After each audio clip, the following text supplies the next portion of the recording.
Today we are here with Dr. Alex Barnicle, consultant pediatric interventional radiology from the UK. She has been very active in scientific work, as well as in spreading the word about IR at various medical and scientific congresses. What was your first experience with CIRSE, and how was your collaboration with CIRSE evolved since then? And what would you recommend to young female IRs in order to get the chance to be involved with CIRSE? I was lucky enough to join CIRSE through our British IR Society. The CIRSE membership comes along with that membership, and quite early on I was encouraged to, I was asked to speak at CIRSE because of my background with vascular malformations. But yes, I remember my first few meetings, and it's can be quite intimidating, can't it? It's such a massive organization, but it's so organized, and I think has become more so in the last few years with the app and the technology. It's easier to know which talks you want to go to, which ones you can catch up with afterwards.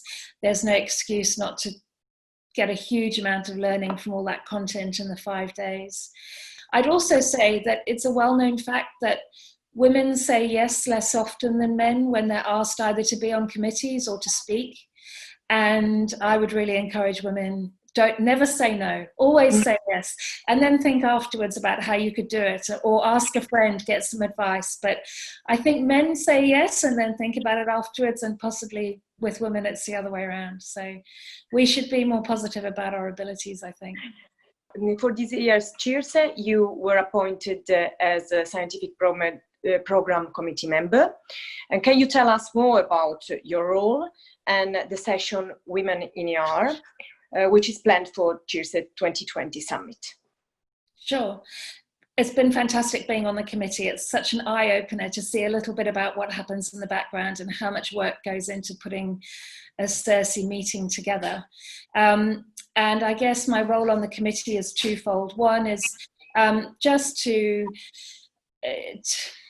help to ensure that there is more female representation on the committee, and I know on the program rather. And I think the committee have been fantastic at ensuring equality there, and that's definitely something that's getting better, not just on the CIRSE program, but across the world. But there is still some more work to be done on that. And then my second role obviously is to promote more pediatric IR within the Congress, and that's growing too. The session this year on Women IR is going to be a great session. Of course, we're all disappointed we can't meet in person, but it's great that the session's still going ahead. I wanted to focus on people who I think are complete role models for me. So not to have people speak just because they're a woman, but to have them speak because they're a role model and a leader who may happen to be a woman. And so we've got one of my fantastic colleagues from Bournemouth in the UK talking about why she chose IR. So she's a real up-and-coming figure in vascular and non-vascular IR, Claire Bent.